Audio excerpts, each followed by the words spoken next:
Selon le personnage principal, les gens peuvent être divisés en 3 groupes différents, les héros, les gens ordinaires et les méchants. Cependant, tous les héros ne sont pas des personnalités célèbres, et les gens ordinaires ne sont pas toujours tout à fait normaux. De même, il est impossible de dire que quelqu'un est définitivement une mauvaise personne simplement parce qu'il est un méchant, même si, évidemment, il y aura toujours ceux qui seront d'accord avec ce stéréotype. Si vous demandez à quel groupe appartient un homme, le jeune homme vous répondra sans aucun doute qu'il est un méchant. Soudain, un éclair lumineux frappa les yeux du jeune homme blond, qui se réveilla dans un endroit étrange. 2 autres personnes se sont réveillées à côté de lui, qui ne comprenaient pas non plus comment elle s'était retrouvée ici. Soudain, la 4e personne a dit à tout le monde qu'il n'y avait pas lieu d'être nerveux, qu'il devait se calmer, que chacun devait se contrôler. Mais le blond a crié au 4e et lui a reproché d'être trop calme. Le féroce jeune homme se jeta sur ce dernier et, l'attrapant par la chemise, se mit à le secouer brutalement. La jeune fille qui se tenait à proximité était horrifiée par ce qu'elle voyait et le jeune homme à côté d'elle était tendu. Mais le gars en costume, que le blond a attaqué, n'est pas resté comme ça. Le jeune homme a attrapé l'ennemi par les bras et lui a donné un coup de pied au ventre avec son genou. L'homme blond s'est plié de douleur et a appelé le jeune homme en vêtements classiques, mais il n'était pas d'humeur à être hostile et lui a tendu la main. Le jeune homme s'est présenté comme Ken, il ne comprenait pas non plus ce qui se passait ici, et a expliqué que, comme tout le monde, il venait de se réveiller. Alors il a demandé au blond de se passer de spéculations sans fondement. Mais le gars aux cheveux blonds a écarté sa main et a commencé à crier à Ken de quel genre d'absurdité il parlait, leur disant quoi croire et quoi ne pas croire. L'un des présents s'est présenté comme étant Scott. La fille qui se tenait à proximité a décidé de suivre l'exemple des gars et s'est également présentée. Elle s'appelait Meg. Le blond se calma un peu et décida également de se présenter sous le nom de Peter. Soudain, un écran holographique bleu est apparu devant le groupe de personnes rassemblées. Tout le monde a commencé à se demander si ce qui se passait était réel. Peter a pensé qu'il avait peut-être trop bu hier. Meg a demandé aux gars si chacun d'eux voyait une fenêtre devant eux qui disait à propos de la tâche. Ken ne comprenait pas, mais a suggéré à tout le monde d'en discuter. L'homme blond était à nouveau en colère contre le gars en vêtements classiques pour avoir montré son caractère de leader, mais Meg a demandé à Peter de ne pas discuter, mais d'analyser la situation. Mais l'homme blond a encore une fois essayé d'être sarcastique. Finalement, Scott rejoignit les gars, il demanda aussi à Peter de se taire, mais le blond trouva quelque chose à répondre. Scott a pointé son doigt quelque part, il y avait une porte cassée, d'où un zombie est soudainement apparu. Peter et Meg ont vu le mort et ont crié fort. La tâche indiquait qu'un groupe de personnes devrait survivre, détruire ou s'échapper pendant que des personnes possédées par de mauvais esprits les poursuivaient. Peter et Meg ont crié à nouveau et Ken leur a demandé de se calmer. Chacune des options pour accomplir la tâche avait ses propres conditions particulières. Le gars en vêtements classiques a demandé de ne pas paniquer dans une telle situation. Mais Peter ne comprenait pas comment il ne pouvait pas paniquer quand cela se passait ici. Une personne présente suggère de bloquer la porte en premier. Mais ils n'ont pas le temps, le zombie le traverse et s'envole dans la pièce où s'est rassemblé un groupe de personnes. Ken frappa la bouche du zombie de toutes ses forces. Le jeune homme en costume se rend compte que ce monstre est assez faible. Ken a ordonné aux autres de prendre quelque chose, car il n'y avait qu'un seul zombie et les gars pourraient le tuer s'ils attaquaient tous ensemble. Meg et Peter reprirent leur esprit et commencèrent à chercher quelque chose dont ils avaient besoin à proximité. À ce moment-là, les actions dans la pièce étaient enregistrées par caméra. L'un des gardes s'est approché de l'autre et lui a demandé si la dernière formation avait commencé, et il a répondu oui. Le premier a remarqué que ces personnes étaient assez inhabituelles. L'homme regarda autour du groupe de personnes, 3 d'entre eux essayèrent de résister au monstre, mais le 4e resta à l'écart. Le vieil homme remarqua qu'il ne pouvait pas le dire avec certitude, car il venait de s'approcher, mais il constata que tout avait commencé trop vite, et le 2e observateur suggéra de prêter attention au blond. Le type s'appelait Peter et le gardien a remarqué que le type était le premier à se réveiller avant tout le monde et à comprendre le système. Cependant, après cela, il a fait semblant d'être toujours inconscient, comme tout le monde. La blonde n'a parlé à personne de l'existence du système, ni de la fenêtre d'état avec la fenêtre de capacité. Le vieil homme a été surpris que le gars ait même compris cela en premier. Le 2e gardien a trouvé cela drôle et a ri, et a trouvé Peter lui-même rusé. Le premier observateur a noté que Ken l'avait également surpris, il avait le talent dès le début. Le superviseur a dit que ce n'était pas rare, mais le problème est que les capacités du gars sont de haut rang. Il est incroyablement rare qu'une personne possède une compétence maîtrisant ce rang dès le départ. Le garde a ajouté que grâce à Ken, tout le monde a pu se réunir et commencer à agir, même s'il y avait un esprit possédé doté de la capacité d'intimider. Le vieil homme a demandé au 2e si c'était la première fois qu'il suivait une formation. Soudain, les gardes remarquèrent quelque chose d'étrange. Le 2e observateur a noté que cette action du participant était tout à fait inattendue. Le bétail a planté une planche de bois aiguisée dans le cou de Ken. Gardant une expression calme, le gars expliqua son action en disant que peu importe ce qu'il pensait, il lui semblait que c'était le seul moyen de survivre ici. Meg est tombée dans la folie, elle s'est attrapée la tête et a crié de toutes ses forces. La fille répétait sans cesse que tout cela n'était qu'un cauchemar, juste un mauvais rêve, et qu'elle-même dormait, mais pendant ce temps, Scott, avec un morceau de bois dans les mains, se dirigeait déjà vers Meg pour la tuer aussi. Quelques instants plus tard, le gars en a fini avec la fille aussi, laissant des empreintes sanglantes derrière lui. Et donc Scott s'est rendu vers le dernier joueur qu'il avait l'intention de tuer. Le plus bruyant de tous, Peter, se tenait maintenant silencieux et regardait Scott avec horreur. La blonde n'a pas compris jusqu'à récemment ce que faisait ce type et qui il était. Quelque temps plus tard, Scott s'est débarrassé du blond, le système a émis un message de félicitations et d'achèvement de la tâche de formation, et l'écran holographique a montré les nouvelles caractéristiques du gars. Le système a ajouté que le gars avait été choisi comme participant au grand jeu afin de choisir le prochain successeur du dieu. Soudain quelqu'un se tourna vers Scott, le gars se tourna vers la voix qui résonnait. Un beau jeune homme aux cheveux blancs en costume blanc s'est incliné devant lui, il s'est présenté comme étant Jerry et a expliqué que c'était la salle de départ et qu'il était l'assistant de Scott. Jerry a dit que ce monde est une immense scène créée par les Célestes pour choisir un nouveau successeur à un dieu, et le fait est que plus vous survivez longtemps dans ce monde, plus vous avez de chances d'être choisi comme successeur d'un dieu de haut rang. Scott commença à penser que la fenêtre de statue et ce type Jerry qui apparaissait jugeait que ce n'était pas le monde que le jeune homme connaissait. Le jeune homme a noté que le début était comme une nouvelle ordinaire, l'assistant a reconnu avec un sourire que c'était exactement le cas. Si le gars avait déjà joué à des jeux, alors tout cela lui semblerait familier. Mais Jerry a ajouté que même si cela ressemble au jeu, il y a un petit détail selon lequel la mort ici est réelle et que la seule façon de quitter ce monde est de mourir ou de devenir un dieu. Scott nota mentalement avec mécontentement qu'il ne pourrait pas revenir vivant. L'assistant, voyant l'excitation du gars, a expliqué qu'il ne devrait pas s'inquiéter, car s'il meurt, il peut renaître une fois, il a donc 2 vies. Le gars lui-même pensait que c'était éhonté de la part de Jerry de dire de ne pas s'inquiéter. Mais s'il y a en réalité 2 vies, alors les 3 qui étaient en formation sont également en vie. Scott a demandé si l'assistant pouvait soigner son bras, le blond a répondu qu'il n'y avait pas de problème. D'un claquement de doigts, Jerry guérit le bras blessé du jeune homme. Le titre de traître est apparu au-dessus de la tête de Scott. L'assistant a pensé quel monstre ce type était pour avoir obtenu un tel titre de traître seulement après avoir terminé sa formation. Mais Jerry lui-même, malgré toutes ses spéculations, a conservé une apparence amicale, tandis que le gars lui-même était étonné des miracles de guérison. L'assistant a dit qu'il donnait du temps pour se préparer avant sa bataille réelle. Si le gars regardait dans son inventaire, il trouverait une récompense d'entraînement qu'il pourrait utiliser pour acheter des objets ou des compétences qu'il utiliserait pendant les batailles. 3 heures se sont écoulées et le gars n'était pas encore prêt à mettre fin à ses recherches. Scott a acquis une maîtrise de l'épée de Baran, 3 techniques d'épée de base et un inventaire de Baran. Jerry a mentalement noté que le gars avait finalement décidé d'acheter un inventaire, et même celui que tout le monde ne pouvait pas se permettre, ne se refusait rien. Ensuite, l'assistant a remarqué que le jeune homme avait acheté de la nourriture supplémentaire et du matériel de camping. Jerry a noté que Scott savait vraiment de quoi il aurait besoin à l'avenir. Le jeune homme a ajouté qu'à tout cela, il avait pris un livre de magie et ne convoitait pas une arme de haut rang. C'est un excellent choix pour accomplir une mission où la survie est plus importante que jamais. Finalement, Scott a arrêté l'achat en pensant que tout cela devrait lui suffire. Jerry a annoncé que puisque le gars avait terminé ses préparatifs, pour l'instant il irait à la vraie bataille. Un chien est immédiatement apparu devant le gars et l'assistant a demandé à Scott de tuer ce chien. Le gars a regardé le chien avec horreur, l'animal a continué à regarder le jeune homme de manière inoffensive. Jerry a expliqué que si Scott tue ce chien, alors la vraie bataille prendra fin et le gars pourra enfin se reposer. Bien sûr, le chien ne résistera pas. L'assistant a noté que le gars n'avait jamais fait ça auparavant. Scott y a réfléchi, car tout est vrai, il a déjà tué 3 personnes de toute façon. Par conséquent, le gars réalisa que rien n'avait changé et serra plus fort son épée. Le jeune homme balança avec confiance son épée sur le chien et le tua. Jerry a dit qu'il était heureux que le gars ne perde pas son temps, alors il a suggéré au jeune homme de se reposer. Mais au même instant, le jeune homme a vomi. L'assistant a dit qu'après tout, il pouvait comprendre le type. Jerry s'attendait déjà à ce que le gars commence à supplier pour qu'on lui rende le chien, car ce n'était pas surprenant, tout se passait trop bien. Alors Scott, de toutes ses forces, saisit la main de l'assistant. Le gars en redemande d'une voix tremblante, Jerry précise la question car il lui semblait avoir mal entendu. Le jeune homme demande à lui donner un autre chien. L'assistant est seulement d'accord et ajoute cela autant qu'il le souhaite.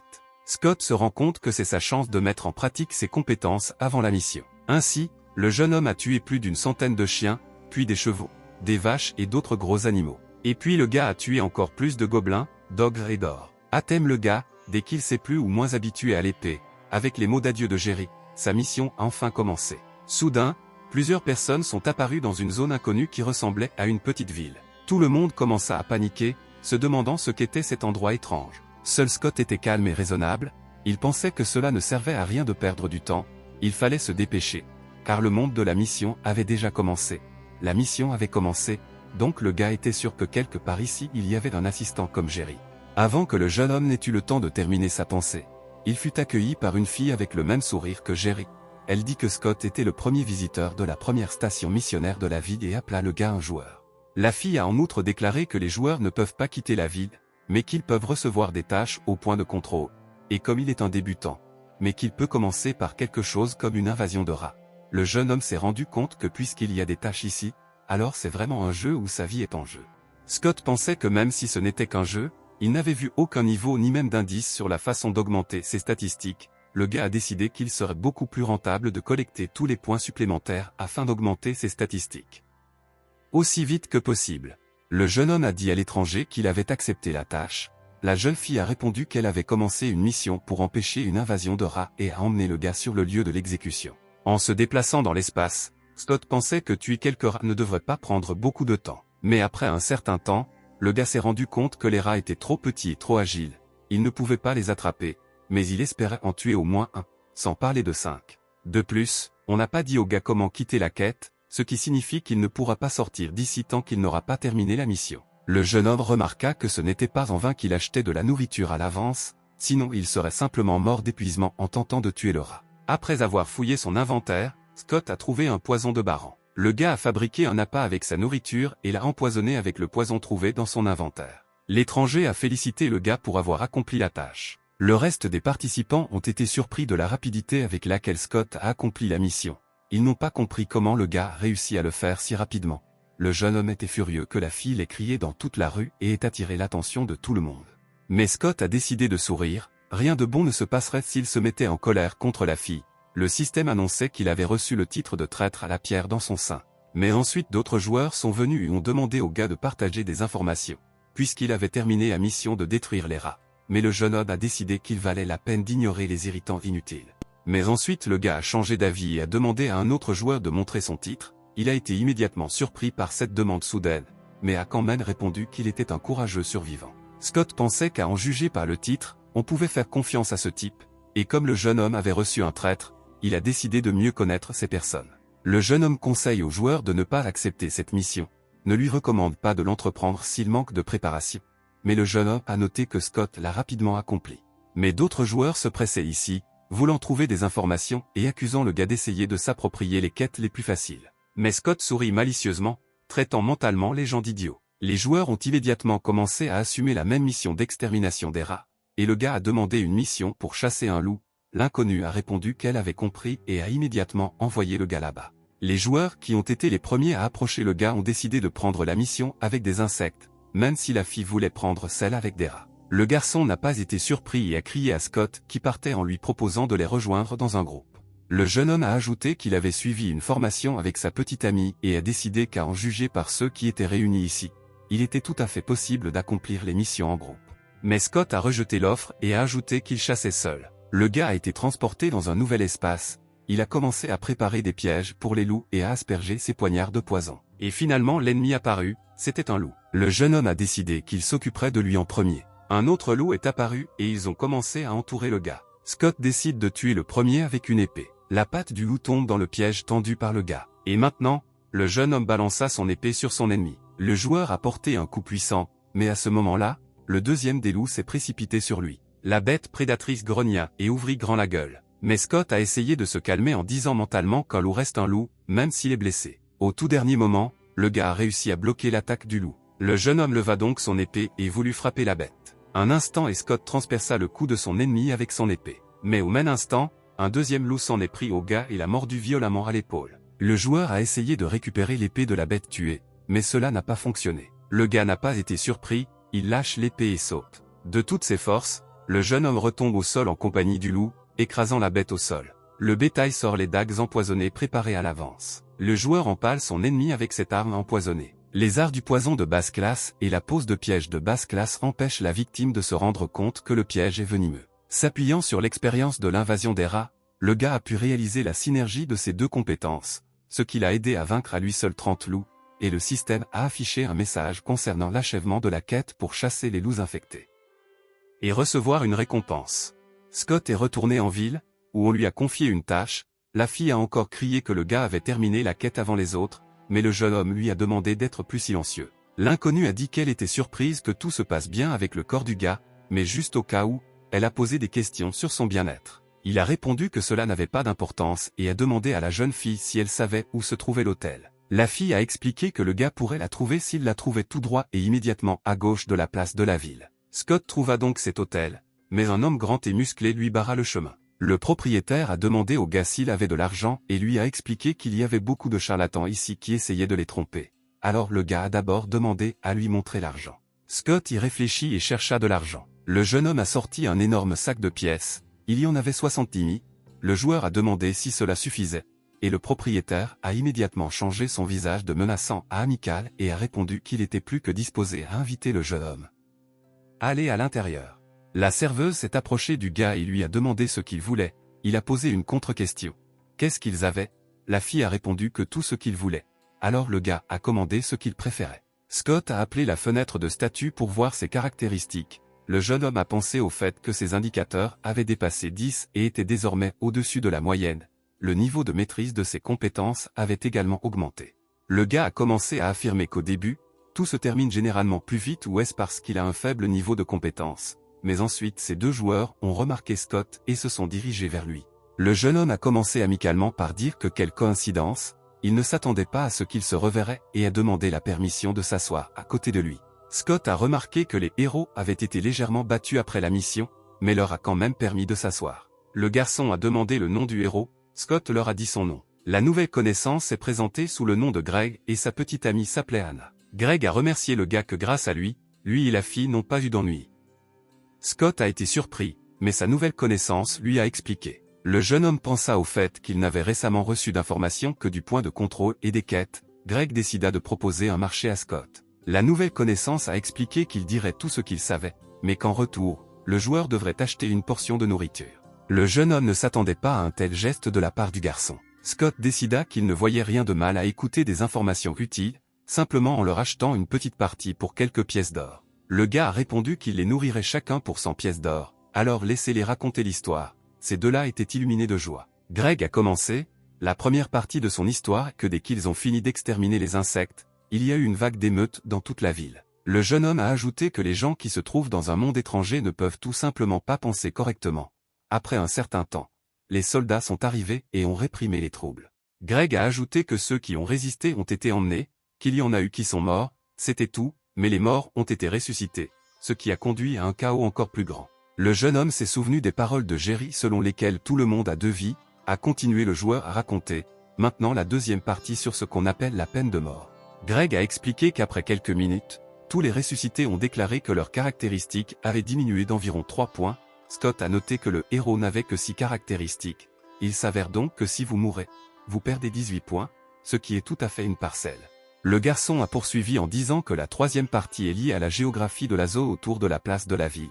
Il y a plusieurs stations où vous pouvez effectuer des quêtes. Ce sont des forges, des restaurants, des hôtels et des magasins, et il y a même un endroit appelé le temple de changer de métier. Le gars pensait qu'après avoir chassé, il avait déjà reçu un autre titre et qu'il pourrait acquérir encore plus de compétences s'il essayait. Et en conclusion, Greg a déclaré que lui et la fille avaient entrepris une quête pour tuer des insectes après l'avertissement de Scott, et que la plupart de ceux qui sont allés tuer des rats ne sont pas revenus. Le joueur a répondu qu'il fallait s'y attendre. Après tout, la difficulté de surmonter une invasion de rats n'est pas qu'il soit fort, mais qu'il soit difficile à tuer. Et le gars n'a pas manqué de nourriture parce qu'il en avait assez. Puis la commande du gars est arrivée. Et Greg et Anna ont regardé la nourriture avec des yeux affamés. Scott a suggéré aux joueurs qu'il leur achèterait de la nourriture tous les jours-ci. À son retour, il partageait à nouveau la nouvelle avec lui. Le jeune homme pensait que 6000 pièces d'or par mois, même si c'est beaucoup, de cette façon, le gars gagnait du temps dans la recherche d'informations.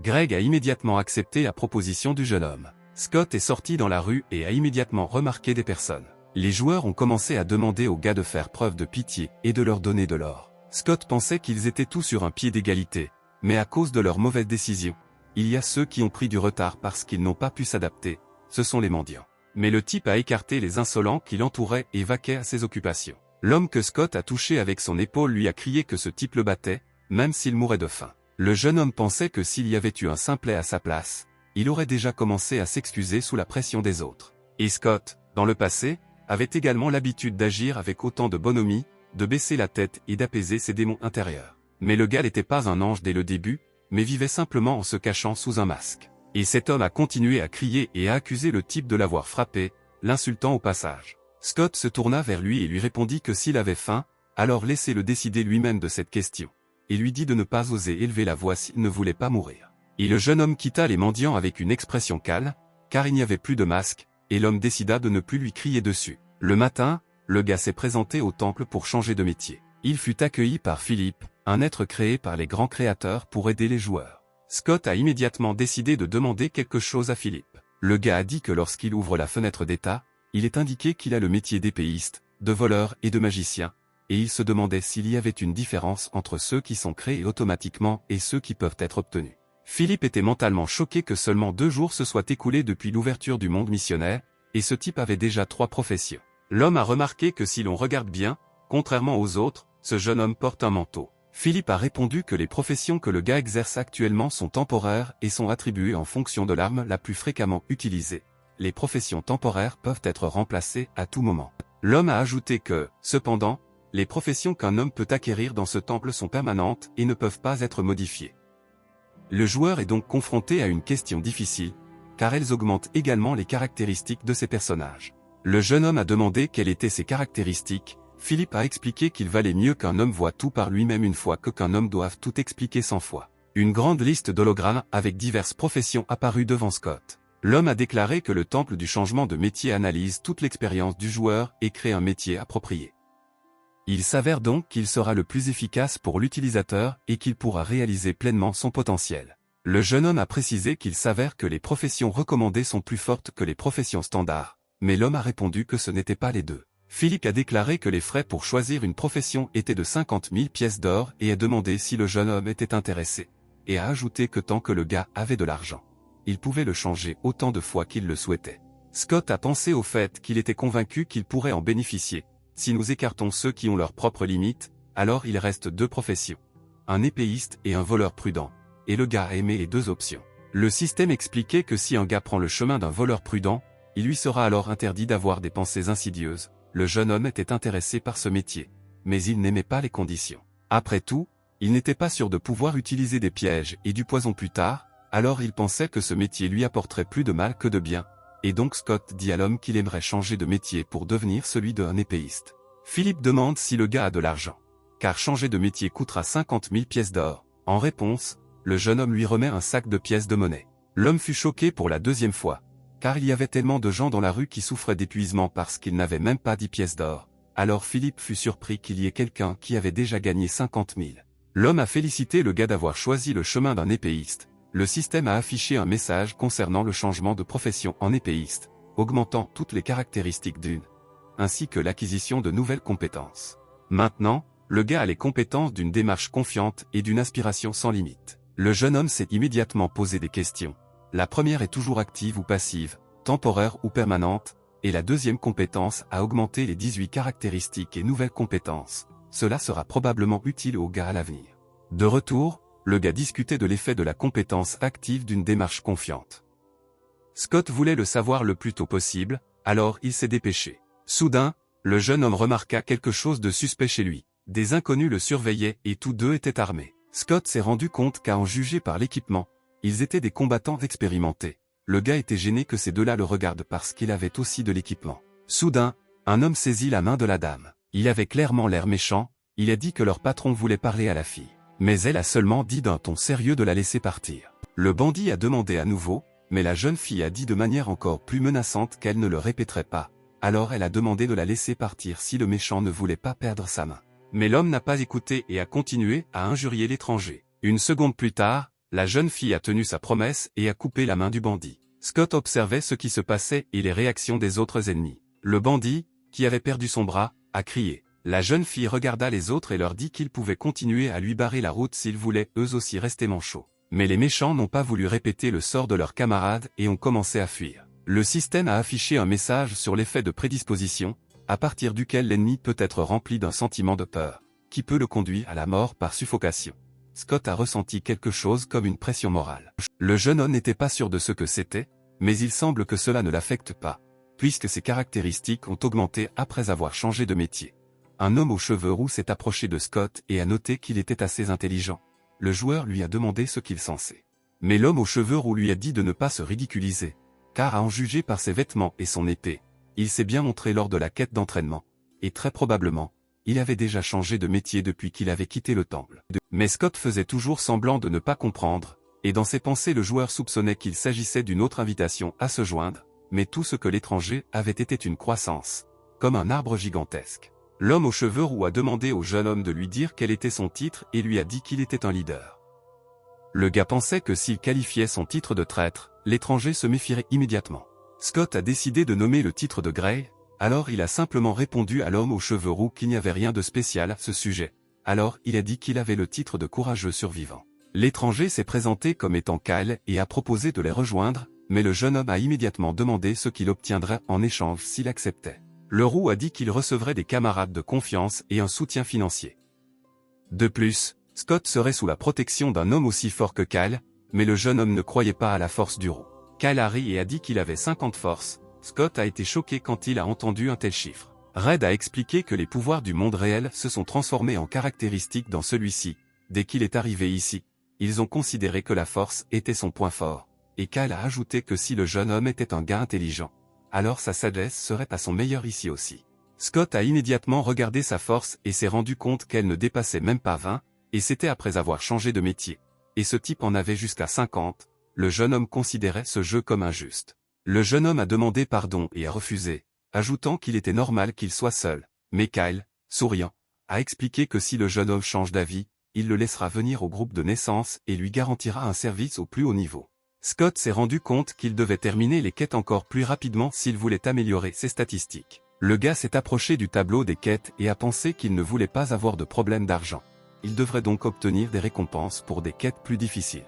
Soudain, le jeune homme et l'étranger qui s'occupaient habilement des bandits ont demandé la même quête pour tuer les ors. Scott a immédiatement reconnu cette femme, tout comme elle. Mais l'inconnu a réitéré la demande, et la jeune fille a répondu, puis l'a déplacée vers le lieu de la quête. Le gars pensait que la femme l'avait fait exprès et avait peur qu'elle prenne le bonus pour le premier passage devant lui. Par conséquent, Scott a demandé à Sarah de l'envoyer de toute urgence dans une quête pour tuer les ors. Lorsque le jeune homme est arrivé au nouvel emplacement, il a immédiatement constaté le haut niveau de difficulté de la quête. Mais le jeune homme n'eut pas le temps de raisonner, il lui fallut se dépêcher. Le bétail a préparé un piège pour les ors sous forme de poulet frit, et lui-même a disparu dans les buissons. Un ORC a immédiatement couru vers la nourriture, mais le second lui a demandé d'attendre, car quelque chose n'allait pas. Le premier ORC y réfléchit et réalisa que la nourriture au milieu de la forêt était très suspecte. Le second était d'accord avec lui, et Scott, quant à lui, était mentalement heureux que les monstres soient tombés dans un piège.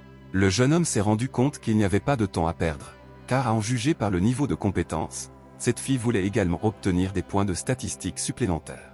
Et puis un gars saute de derrière les buissons et invoque la magie. L'ORC a crié qu'il y avait un homme, mais Scott lui a dit que tout allait bien, que c'était un homme. Le jeune homme frappa donc le monstre, mais il le repoussa avec une force impressionnante. Le jeune homme réalisa que les ors que Jerry avait invoqués dans la salle de départ n'étaient que ses serviteurs, car évidemment les vraies batailles seraient différentes. C'est pourquoi l'entraînement de Scott n'a pas fonctionné contre ses ennemis. Le jeune homme commença à réfléchir aux compétences qu'il pourrait utiliser. Pendant ce temps, l'ORC avait déjà brandi sa main pour attaquer le gars. Scott a compris qu'il mourrait s'il n'avait pas le temps de penser à quoi que ce soit. Auparavant, le gars pensait que les ors étaient les monstres les plus stupides et les plus lents. Scott pensait qu'il pourrait facilement résister aux deux ors, puisqu'ils étaient infectés, mais même après avoir été choqués, ils n'ont fait que chanceler. Le monstre commença à crier que l'homme était un faible. Le jeune homme a compris à quoi cela mènerait si rien ne changeait. L'ORC ordonna au plus jeune de se lever et il le découvrirait lui-même.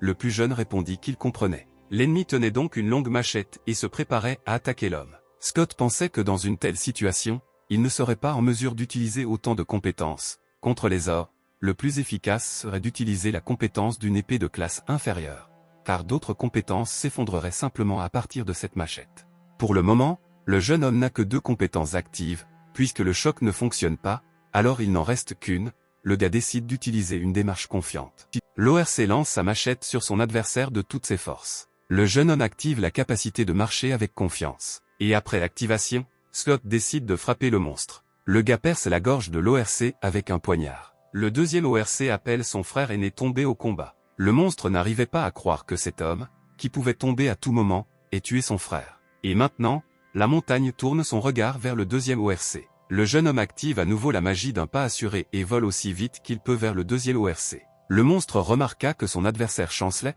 il était sûr d'avoir dépensé toutes ses forces pour bloquer le coup de l'aîné. Par conséquent, l'ORC pense que l'ennemi fatigué ne sera pas en mesure de bloquer son attaque et lance son gourdin sur le gars de toutes ses forces. Mais en un clin d'œil le gars se retrouve derrière le monstre. L'ORC se tourne vers le jeune homme et plonge un poignard droit dans le cœur de l'ennemi. Le monstre ne réalise pas ce qui s'est passé pendant un certain temps. Mais Scott, regardant avec colère l'ORC vaincu, lui dit de mourir. Et avec ces mots, le gars fait exploser la tête de son ennemi en une seconde. Le corps sans tête du monstre est jeté au sol, et le jeune homme peut enfin reprendre son souffle. Le gars s'est rendu compte qu'il ne pouvait pas être trop frivole, car il pouvait perdre la vie à la moindre erreur. Le seuil minimum pour terminer la quête était de tuer 3 ors, le gars pouvait simplement en tuer un autre et partir. Puis il manquerait la récompense. Cependant, le jeune homme a failli mourir à cause d'un ORC, il doit donc évaluer judicieusement sa force. Scott réalisa qu'il n'avait aucune envie de combattre l'ennemi face à face et commença à préparer un piège à partir de lignes de pêche. Pendant ce temps, dans la colonie Hawk, l'aîné fut informé que tous ceux qui partaient en patrouille ne revenaient pas.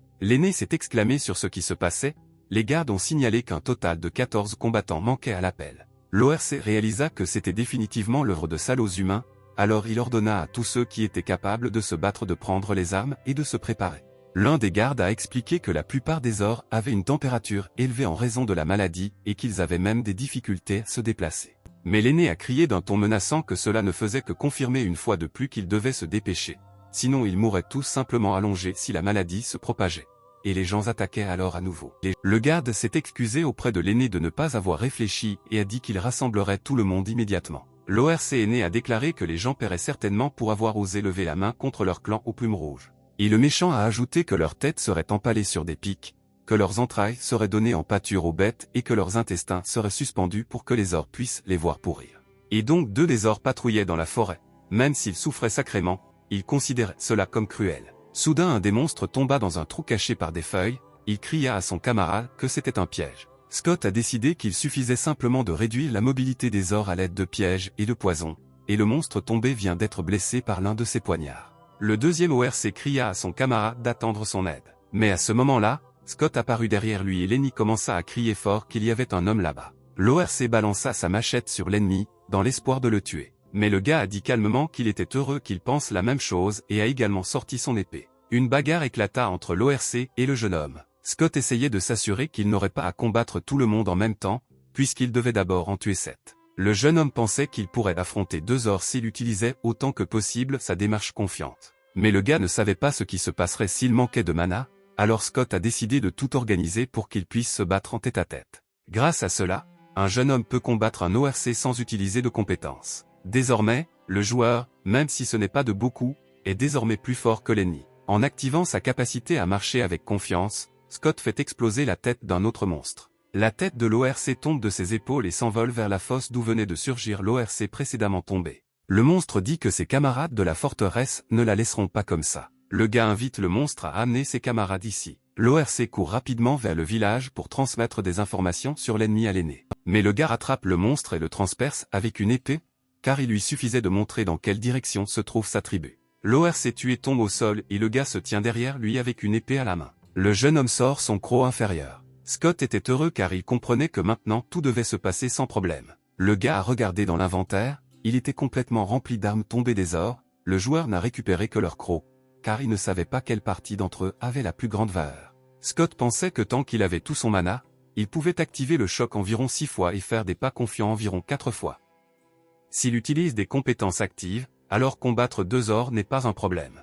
Il reste 14 pièces avant de terminer la quête, si après tout ce que le gars a vécu, à cause de cette fille aux cheveux noirs, il n'obtient pas le bonus du premier passage. Le jeune homme décide de se dépêcher pour que cela n'arrive pas. Le bétail a atteint le village des ors infectés. Le jeune homme a remarqué que c'était trop calme ici, il n'y avait ni patrouille ni sécurité. Le joueur se rend compte que les ennemis ne peuvent pas bouger à cause de la maladie. Le gars a noté que les ors avec lesquels il s'était battu auparavant avaient également des taches rouges sur le corps, et que c'était apparemment ceux qui étaient dans une situation encore pire. L'idée traversa l'esprit de Scott qu'il terminerait la quête plus rapidement qu'il ne le pensait. Le jeune homme remarqua que les ennemis ne résistaient même pas. Le héros appela mentalement l'ORC à se réveiller, car il avait massacré d'innombrables fois ses adversaires dans la salle de départ. Mais le monstre souffrait trop, il demanda à être sauvé. Le gars pensait que même s'il était désolé, l'ORC n'était plus qu'un morceau de viande, donc la mort instantanée serait sa miséricorde. Sans hésiter, le jeune homme a tué tous ses ennemis dans cette colonie. Maintenant, le gars s'est assis et a pensé que puisqu'il en avait tué 29, il n'en restait plus qu'un, après quoi tout serait fini. Et puis le jeune homme entendit les bruits d'un ORC. Les ennemis ont remarqué les traces d'un homme au sol. Le sergent-major a ordonné à ses subordonnés de garder les yeux ouverts. Le jeune homme n'a pas remarqué leur approche, car il était trop concentré. Le chef ORC pensait qu'un humain avait infiltré leur village alors qu'il patrouillait à l'extérieur. L'aîné s'est rendu compte que son cerveau ne fonctionnait pas correctement à cause d'une maladie. Alors il a pensé que cela valait la peine de laisser au moins quelques gardes. Le gars comprit que si l'aîné ORC avait été en bonne santé, il aurait déjà réalisé que quelque chose n'allait pas rien qu'à l'odeur du sang dans la cabane. Cependant, maintenant il n'était plus qu'un ORC malade. C'est ainsi que l'aîné tombe dans un piège tendu par le jeune homme avec la ligne de pêche. Il trébuche et tombe à terre. L'aîné remarque un morceau de ligne de pêche déchiré sur lequel il a trébuché. Au même moment, le gars frappe le monstre et coupe la main de l'ORC. Mais l'ennemi crie à Scott de ne pas le sous-estimer et déclenche une flèche de feu. Plusieurs flèches enflammées volèrent droit sur le jeune homme. Le gars active une démarche confiante. Grâce à cette compétence, le joueur peut anticiper la direction de mouvement la plus sûre, qui de l'extérieur peut être confondue avec des cascades acrobatiques. Tout cela grâce au fait que l'on peut voir la trajectoire des flèches de feu de grande classe. Mais le gars a perdu l'équilibre en raison d'un manque de forme physique et d'un manque d'expérience. Une flèche enflammée frappa Scott car le jeune homme n'eut pas le temps de se détourner. L'aîné, satisfait de son attaque réussie, demande comment le jeune homme s'en sort avec sa magie, et ajoute que le gars mourra dans l'agonie, dévoré par les flammes. Mais Scott dit à l'aîné que, malheureusement, le gars a une capacité passive sympa. Un écran système bleu apparut, indiquant qu'une résistance magique de bas niveau avait été activée. Dans une situation normale, le feu sur l'épaule du gars aurait continué à causer des dégâts, mais grâce à la résistance magique, le feu s'est presque immédiatement dissous dans l'air. L'aîné a essayé d'une manière ou d'une autre de s'opposer au jeune homme. Mais au même instant, le bétail décapita l'ORC. Les gardes l'ont vu et ont commencé à menacer l'homme. Le jeune homme regarda ses ennemis avec un regard froid. À ce moment, un écran holographique bleu du système apparut. Il annonçait le respect des conditions pour la destruction des ors infectés et une offre de terminer la quête. Scott accepta volontiers l'offre. La quête terminée, le jeune homme fut transporté en une seconde de l'emplacement avec les ors à la ville d'origine. Pendant un certain temps, les monstres furent perplexes devant la rapidité avec laquelle l'homme disparaissait. Et maintenant, le gars est revenu en ville, le système a émis un message indiquant qu'il avait terminé la quête et des récompenses, parmi lesquelles une récompense pour le premier passage. Le jeune homme était heureux d'avoir été plus rapide que cette fille. Le gars s'est rendu compte que la compétence de démarche confiante était la plus utile. Apparemment, l'efficacité de cette compétence augmentera à mesure que l'agilité augmentera, de sorte que le jeune homme y mettra des caractéristiques supplémentaires. Le jeune homme a décidé de regarder le bâton qu'il avait reçu à la toute fin, c'était le bâton de l'aîné ORC sans nom, mais cela n'affectait qu'1% de la compétence. Le jeune homme a noté que ce n'était pas suffisant, mais c'était mieux que rien. Soudain, Scott remarqua son rival dans la quête. La jeune fille se tenait à proximité et ne semblait pas remarquer le jeune homme. Et finalement elle remarqua le gars, leurs regards se croisèrent, Scott se doutait qu'elle vivait la même quête. Le gars a décidé qu'il semblait avoir encore une longueur d'avance, qu'il avait du temps libre, alors le jeune homme a voulu se lancer dans une autre quête. Scott s'est approché de Sarah et lui a demandé de faire une quête avec des monstres rats. La fille a demandé de l'envoyer maintenant. Mais l'étranger entendit la conversation du jeune homme. Elle s'est approchée de Sarah et lui a également dit qu'elle entreprendrait une quête avec des monstres rats. La fille a répondu qu'elle l'enverrait immédiatement pour les détruire. Le jeune homme remarque que la jeune fille accomplit à nouveau la même quête que lui. Et ainsi l'étranger a été déplacé vers un endroit avec des monstres rats. Rat a crié après la fille et lui a demandé qui elle était. Mais l'inconnu, sans dire un mot, s'attaque au rat. Le monstre ne comprend pas d'où vient la fille. Alors il s'est rendu compte qu'il ne pouvait pas y faire face seul et qu'il valait mieux se retirer. Mais l'étranger a activé la capacité de l'épée volante. Rat sentit le danger venant de la jeune fille. Le monstre était sur le point de fuir, mais l'inconnu frappe l'ennemi avec sa lame. La fille se souvenait avoir vu la baguette que tenait le gars, elle était sûre qu'elle appartenait à l'aîné des ors, ce qui signifie que ce joueur avait terminé la quête. L'inconnu comprit que le jeune homme se trouvait désormais à peu près au même niveau qu'elle. La jeune fille a suggéré que l'étranger pourrait être encore plus fort qu'elle. Contrairement à Scott, la jeune fille n'a pas utilisé de piège et, de plus, n'a pas tué d'ennemis affaiblis, mais a combattu Trump hors face à face et a gagné. Jacqueline était une épéiste magique. Dès le début elle possédait 3 compétences, la maîtrise de l'épée de classe moyenne, l'art de l'épée volante, la technique du vampirisme. La fille était plus forte que les forces spéciales. Jacqueline pensait que ce type ne pouvait pas être plus fort qu'elle, même si c'était plus dur que fort. Pendant ce temps, Scott se battait également avec des rats monstres, son oreille le démangeait. Alors le jeune homme a pensé que quelqu'un parlait de lui. Le gars a versé du poison sur le fromage et c'est comme ça qu'il s'est débarrassé des rats. Le gars aux cheveux roux a été surpris que Scott soit capable de collecter autant de crocs et de cœurs de loup-garou. Il a essayé de demander comment le joueur avait réussi à faire cela. Mais le jeune homme n'a pas révélé ses secrets. Scott ne pouvait pas s'empêcher de penser que ce n'était toujours pas suffisant par rapport à cette fille. Sarah a remarqué que même si le jeune homme a tout terminé assez rapidement, le joueur qui a commencé la quête en même temps que lui l'a terminé plus rapidement. Le gars s'est rendu compte que les pièges et le poison ne suffisaient pas pour passer rapidement. Le vendeur de personnages non-joueur Bruce a été surpris que le jeune ait dépensé 15 000 pièces d'or sur 23 pour l'équipement acheté. Au début, il y avait quelques désaccords avec la définition de ces personnes comme personnages non-joueurs, parce que le thème lui-même était tiré des jeux, mais maintenant les gens l'ont accepté. Puisqu'ils ont été créés par de grandes entités, il est impossible de les distinguer des gens et chacun a sa propre personnalité. De plus, dans le monde de la mission, il y avait beaucoup de choses similaires au jeu, environ 2 mois s'étaient écoulés depuis le début, et tout comme dans les jeux, les gens étaient divisés en 3 classes. Ceux qui ont dû vendre ne seraient ceux que du matériel de base pour satisfaire leurs fins sont les pauvres. Ceux qui ne sont ni faibles ni forts sont les paysans moyens. Et la classe la plus élevée est composée de ceux dont le talent est digne de respect. Ils sont considérés comme des classements. Une classe spéciale est également apparue, connue sous le nom de meilleur classement. Mais en moyenne, chaque classement a un pouvoir écrasant. Une vendeuse a demandé à Scott, apparemment le jeune homme avait enfin rassemblé la somme nécessaire pour acheter des compétences. Le jeune homme lui a demandé de ne pas tarder et de lui donner un livre de compétences. La fille avec un sourire lui a remis le livre qui intéressait le gars. 500 000 pièces d'or pour une compétence d'épée de niveau intermédiaire, un art du poison de classe moyenne pour 30 000 pièces d'or, le total s'élevait à 80 000 pièces d'or. Le vendeur a traité le gars de client stupide, le gars lui a demandé à nouveau, mais la fille a immédiatement dit qu'il l'avait entendu et l'a traité maintenant de client cher. Le jeune homme pensait que tout cela lui coûtait 90% de toutes ses économies, mais maintenant il peut utiliser la compétence de l'épée longue. Est-il possible de vaincre la classeuse Jacqueline avec cela? Il n'y a pas si longtemps, une fille l'a battue au point avec un bonus pour le premier passage de la quête d'exploration de la grotte du paysage lunaire et a vendu à Cal un objet bonus pour le premier passage. C'était une longue lance du paysage lunaire, pour 2 millions d'or. Scott était contrarié d'être encore en retard. Jacqueline remarqua le bonhomme affaissé, et le jeune homme décida de refaire cette quête pour tenter de rattraper son rival. Les joueurs se sont rassemblés sur la place, offrant différentes choses aux gens. Certains vendaient une épée de fer de bas de gamme, certains vendaient des échantillons magiques de bas de gamme, et certains recherchaient même un joueur pour accomplir conjointement une quête de chasse aux gobelins. Un homme recherchait un partenaire qui accepterait de partir avec lui dans une quête pour explorer une grotte dans le paysage lunaire, et Scott recherchait justement une telle personne. Le gars s'est approché de l'inconnu et lui a demandé quel rôle restait encore pour cette quête. La fille a dit qu'il leur restait des places pour un guerrier, un archer, un voleur et un mage, qu'il manquait de protection, donc ils aimeraient trouver un guerrier. Mais ensuite la jeune fille remarqua quelque chose qui l'a surpris. Le gars portait un imperméable usé et des vêtements standards, les vêtements avaient l'air plutôt propres, mais n'étaient pas de très haute qualité. La jeune fille a remarqué que même si la quête de l'exploration de la grotte du paysage lunaire est l'une des plus faciles, elle a quand même demandé au jeune homme quelle était son expérience. Le bétail montrait à la fille ses caractéristiques sans aucun problème. Le signe de l'âme était une sorte de certificat qui démontre les caractéristiques personnelles. Il ne peut être falsifié, puisqu'il est délivré contre de l'argent dans le temple du changement de profession.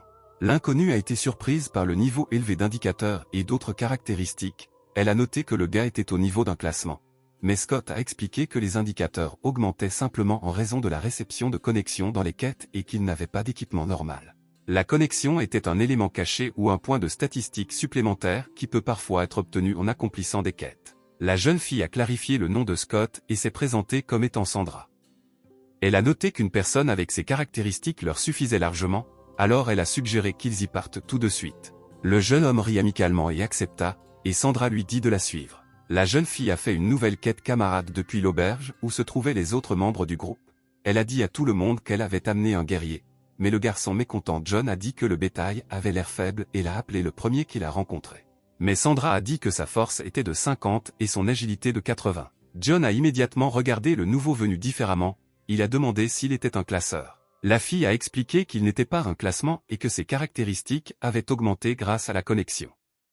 John a félicité Sandra pour son travail utile pour l'équipe.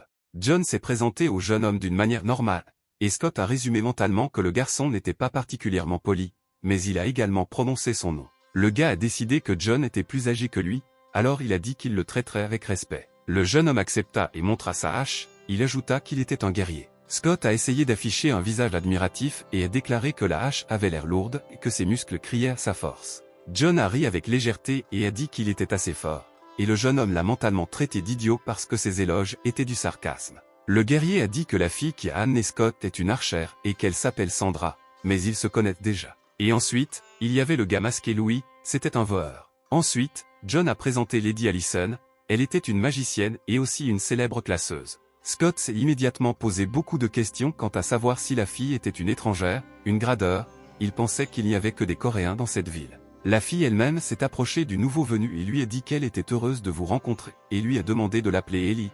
Il a répondu que c'était la même chose et a également prononcé son nom. Même parmi les classements, les mages sont appréciés. Cela est dû au fait que devenir mage est très difficile, en raison du coût des livres de compétences. Scott a commencé à raisonner qu'il y avait 2 personnes à l'avant-garde, dont lui, en soutien et 2 autres à l'arrière-garde. Le gars considérait cela comme risqué. John a dit qu'explorer la grotte du paysage lunaire est une quête facile, donc ce ne sera que pire s'ils appellent quelqu'un d'autre, ils devront alors partager la récompense entre eux. Par conséquent, le guerrier a déclaré qu'un tel groupe était plus que suffisant. Mais Scott a compris qu'il faisait partie de ceux qui répandaient des rumeurs sur la simplicité de la quête. Il a aussi spécialement vendu la carte de la grotte et la méthode de passage. Bien sûr le gars avait besoin d'un groupe. Mais leurs objectifs étaient différents. Sarah s'est déplacée vers le lieu de la quête pour explorer la grotte du paysage lunaire. Un message système est apparu avec des informations sur la tâche. Scott était sur le point de sortir son épée, mais John l'a calmé et a dit que les monstres n'apparaissent pas dès le début, les loups-garous n'apparaîtront que dans la grotte, donc le gars peut se reposer d'ici là. Le jeune homme était d'accord avec le guerrier et cacha silencieusement l'épée. Le gars a remarqué que les nouveaux arrivants avaient l'air plutôt détendus, apparemment ils étaient déjà venus ici plusieurs fois. Mais Scott a attiré l'attention sur la classeuse Ellie. La jeune fille semblait éloignée du groupe général de personnes. Mais ensuite John s'est approché d'elle, il a invité Miss Ellie à lui prendre la main, si elle avait peur, la fille se méfiait. Mais ensuite Sandra s'est écrasée sur le côté du gars et a frappé le jeune homme sur le côté avec son coude. La fille a attrapé le gars par la main et lui a dit qu'il était temps pour eux de partir, et le guerrier a noté que c'était douloureux. Scott réalisa que John et Sandra sortaient ensemble. Puis le nouveau venu tourna son attention vers le voleur Louis. Ce type évitait également tout le monde, comme Ellie, pendant que le couple avançait et se disputait. Scott remarqua que le mage classé commençait à être à la traîne du groupe. Le jeune homme a tendu la main à la jeune fille, mais lui a dit qu'elle allait bien. Mais le gars a insisté pour obtenir de l'aide, expliquant que la pente était raide, il fallait donc être prudent. Et comme elle était magicienne, son endurance ne devrait pas être très élevée. Ellie a essayé de s'opposer à nouveau, mais le gars lui a dit de lui prendre la main, car ils étaient déjà derrière. La jeune fille accepta néanmoins et tendit la main à Scott. En fait, le jeune homme pensait qu'Ellie était très précieuse, puisqu'elle était une classeuse, et aussi une magicienne, alors il a décidé de lui faire bonne impression. D'autant plus qu'elle était aussi une jolie fille. La grotte du paysage lunaire est un endroit où sont extraits des minéraux uniques, et comme ils scintillaient dans l'obscurité comme des étoiles, les gens la décrivaient comme une marche dans le ciel nocturne.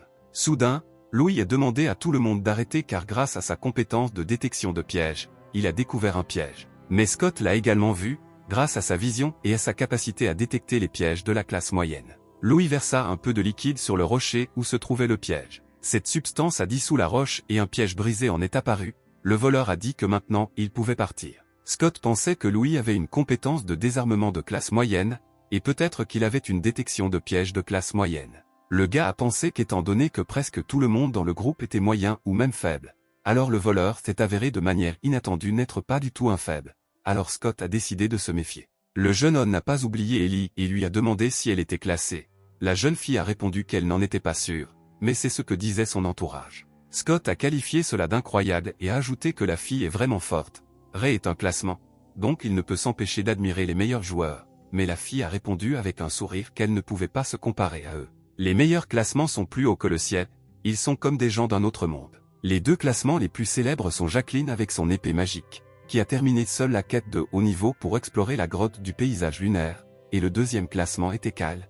Il avait une maîtrise de la lance de haut rang. Le gars est devenu encore plus célèbre grâce à la renommée du groupe de naissance qu'il a créé, donc Ellie n'était pas sûre de pouvoir se qualifier de classeuse. Scott a dit à la fille que si les mages de rang sont rares, alors la fille n'est-elle pas la meilleure de leurs mages. Ellie a dit qu'elle était satisfaite des paroles du jeune homme, mais elle a dit que le gars la surestimait. Soudain, John cria à tout le monde de courir vers lui car les loups-garous approchaient. Et puis plusieurs loups-garous féroces sont apparus à côté du groupe de joueurs. Chaque héros se préparait à attaquer l'ennemi avec son arme spéciale. Mais John ordonne à tout le monde de ne pas attaquer l'ennemi, car lui et Scott vont régler le problème. Le jeune homme ne comprenait pas mentalement pourquoi. Le gars ne savait pas si le guerrier faisait cela au tout début pour que tout le monde économise ses forces, ou s'il voulait juste se montrer, mais le jeune homme a dû l'accepter. Et donc John a activé la compétence Crash. Le guerrier leva son énorme hache et frappa le sol avec. L'onde de choc envoya des blocs de pierre sur les loups-garous. L'un des monstres grogna bruyamment. Mais immédiatement Scott pointa son épée devant son visage. Le gars propose au loup-garou un combat en tête-à-tête. L'ennemi se précipite immédiatement pour attaquer le jeune homme.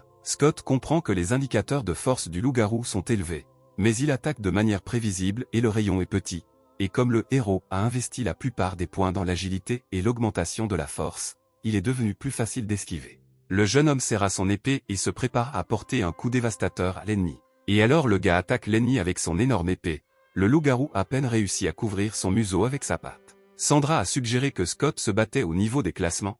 Il jouait juste avec ce loup-garou. Ellie était d'accord avec elle. Mais le gars lui-même a compris que dans ce monde, on ne sait jamais qui vous mettra un couteau dans le dos, alors il a décidé d'en finir rapidement avec le loup-garou, pour ne pas montrer sa vraie force. Car le gars s'est rendu compte qu'il s'était fait porter sans le savoir. Loin par ce combat.